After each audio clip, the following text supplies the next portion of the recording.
Investigations were launched to figure out what had happened, including one from the Interstate Commerce Commission and the railroad themselves. This incident was about to be one of the most significant in American railroad history, and probably one of the most preventable, or at least one with severity wouldn't have been as great. Tests of all the signals and the brake systems of the Exposition Flyer showed they were all working as intended, and that there was also clear weather and no obstructions of the signals that day. After the advanced flyer stopped, signal 227.1, which was 6,551 feet away from the point of impact, displayed an approach aspect, which generally means, according to NORAC, proceed but be prepared to stop at the next signal. Trains exceeding medium speed must begin reduction to medium speed as soon as the entire engine passes the approach signal. That next signal was 228.1, which was at a stop aspect, meaning stop, the block is occupied. It seems as if the engineer had failed to do so, as even the engineer admitted he was going too fast. He stated that he immediately applied the brakes upon seeing signal 227.1, showing approach, which slowed from 80 miles an hour to over 45 miles an hour until it struck the rear of the advanced flyer. Now, here's where things get a little muddy. Testimonies from the crew of the Exposition Flyer indicated that the train didn't have any brake applications until between signals 227.1 and 228, not before 227 as it should have been. Then, upon inspecting the brake piston on the Silver Speed 9910, it was in a full service application upon impact, a 30-pound one to be precise, not an emergency application or a full 90 pounds, despite what the engineer had stated and what eyewitnesses had stated, but it did support what the crew members had said.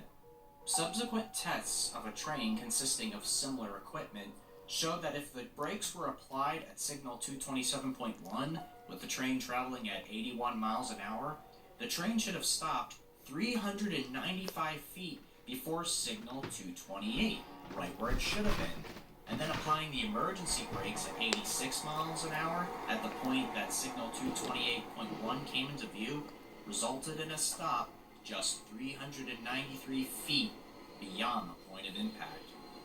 Clearly the accident would have been less severe had he had followed the signals accordingly, or it wouldn't have happened at all. But of course, with all accidents, it's not just one person or device that fails that leads to catastrophe. There's multiple factors that can lead up to it. Questions about the crew of the advanced flyer stopping the train just before the curve were raised. While yes, it is a good idea to stop your train as soon as something looks as if to have fallen off your train or looks abnormal, but it could be argued that the train could have been stopped either at Naperville Station just ahead or on a straightaway and inspect from there. Some also agreed that scheduling trains at such short time frames apart from each other also contributed to the accident, as was the case in many other incidents, even from the last century. Then the flagman came under scrutiny of the accident.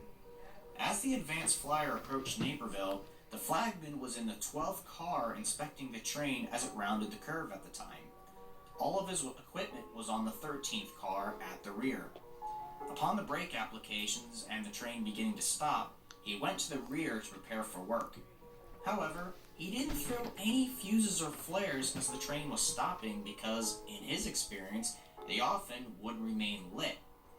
After the train had stopped, he proceeded rearward of about 300 feet from the rear of the advanced flyer, giving a stop signal when the Exposition Flyer loomed into view. Tests after the accident indicated 10-minute flares dropped from the rear of trains in excess of 40 miles an hour did support the flagman's theory, as they either bounced off the track area or failed to burn. Also, strangely, the engineer didn't sound the following horn signal to indicate the flagman should start flagged protection until the train had stopped.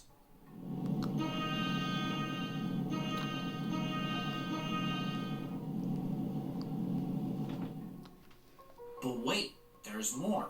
The flagman didn't flick the switch to the oscillating red marker light, also known as a Mars light, that also would have helped indicate to the Exposition Flyer that another train was just ahead of them, although because of the curve, this is debated.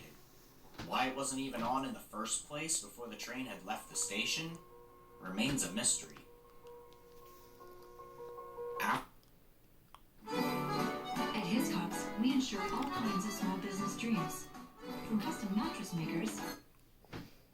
After the accident, a DuPage County grand jury found that though the railroad and some employees were guilty of negligence, they agreed that no single act had caused the wreck. No indictments were made, and charges against the Exposition Flyer's engineer were eventually dropped. The Burlington increased headway on the two trains from 2 minutes to 15 minutes the following May to prevent future incidents, and added a new signal aspect, flashing yellow, meaning conditional approach, also known as slow approach. This aspect indicates that the train must decrease to slow speed and get ready to stop at the next signal, and not increase to medium speed until the entire train clears the block. This isn't to be confused with restricting, which is a low solid yellow, or a gray lunar signal depending on the railroad, where you can pass at restricted speed, often described as fast enough to stop within half the sight distance, but in general, no more than 10 to 15 miles an hour, and either prepare to stop at the next signal, find another train ahead of you, and to not increase speed until either a more favorable signal presents itself, or if the train enters non-cab signal or dark signal territories. In the words of most railroaders, a restricting aspect means don't hit anything. Words to live by. Stop and proceed is similar, but you must stop at the signal anyway and get permission before proceeding if conditions are right.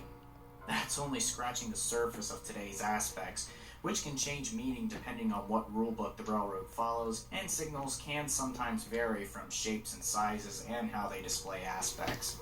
It's quite complicated, but a lot of the basic signals are pretty much the same.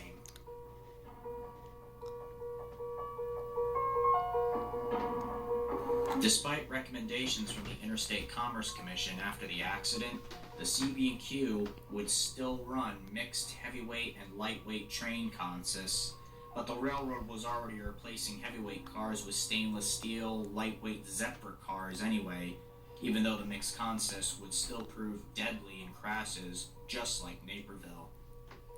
The 3-track main was passed down to Burlington's successor, the Burlington Northern, in 1970, and is still in use today, being owned and used by the Burlington Northern Santa Fe, who uses the main line for freight. Amtrak uses it for medium to long-range passenger service, and of course there's Metra, who uses the line for commuter rail service. The Exposition Flyer, though, would stop running after 1949, being replaced in segments by the famous California Zephyr, and then after March 22, 1970, it was replaced again by Amtrak's San Francisco Zephyr, later the current California Zephyr, as well as Rio Grande's short-lived Rio Grande Zephyr. As for the equipment involved, a few of the rear cars of the Advanced Flyer, including Northern Pacific Coach 1376, which was split in half, as well as the crushed lightweight diner, were scrapped. Other damaged passenger cars and the E5 locomotives of the Exposition Flyer were repaired and returned to service.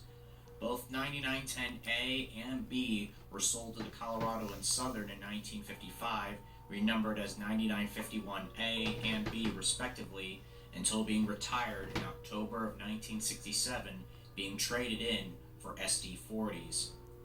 Both were scrapped shortly thereafter, leaving 9911A, the Silver Pilot, the sole E5 to survive, and is currently operational at the Illinois Railroad Museum in Union, Illinois. The rear car of the Exposition Flyer, the Mount Darwin, is also still around and is currently at the Galveston Railroad Museum in Galveston, Texas. As for the Advanced Flyer's locomotives, both continued with CB&Q, only for 9920A to end up in another accident on September 27, 1964, when it was misrouted into a standing Rock Island train, killing 4 crew members and destroying both 9920A and 9922B and damaging 9987A. 9920B survived until March of 1968, being retired, scrapped, and traded in for a GE U30B. Today, only one E7 survives, and that's Pennsylvania Railroad 5901A, on display at the Railroad Museum of Pennsylvania in Strasburg, Pennsylvania.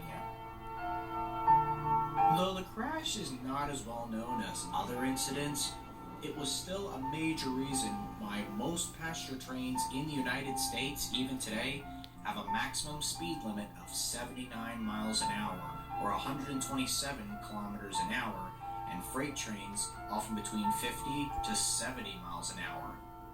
The CB&Q, Milwaukee Road, and Illinois Central were among the railroads in the region running passenger trains up to and above 100 miles an hour at the time of the accident. The Interstate Commerce Commission ruled, though, that by 1951, trains traveling 80 miles an hour or more must have an automatic cab signal, automatic train stop, or automatic train control systems. Expensive but life-saving technologies that were implemented on some lines in the regions and was pioneered by other companies in the East, namely the Pennsylvania Railroad, where cab signal indications would display in the cab and any other aspect other than clear would have to be acknowledged, otherwise the train would go into emergency stop. And while that system and others on the former Pennsy network still exist today on rails owned by Amtrak and Norfolk Southern, most of cab signal systems in the Midwest have since been mostly removed. Many argue that systems such as positive train control, which works similar to cab signals using satellite technology, could have also prevented this accident had it been available at the time, but after a series of recent train collisions in southeast Pennsylvania, Georgia, and more, that could be up for debate now. Even so, positive train control would have been the work of science fiction back in those days. The accident also put on the brakes for advancements in train speed in the United States.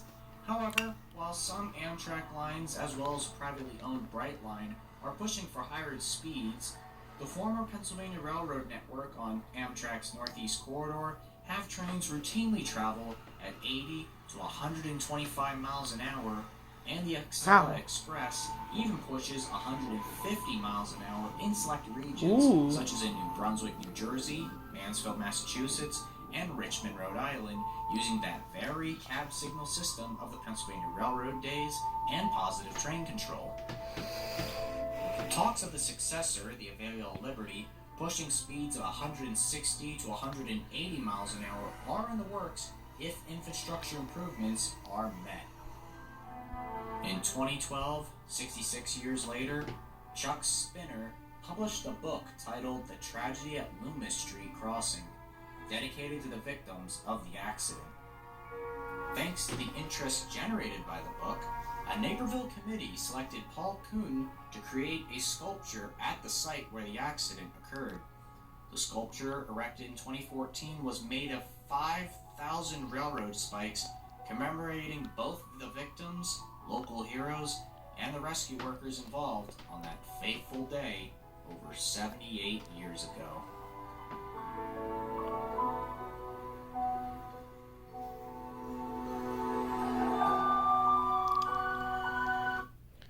Thanks for watching. Bye. Subscribe for more.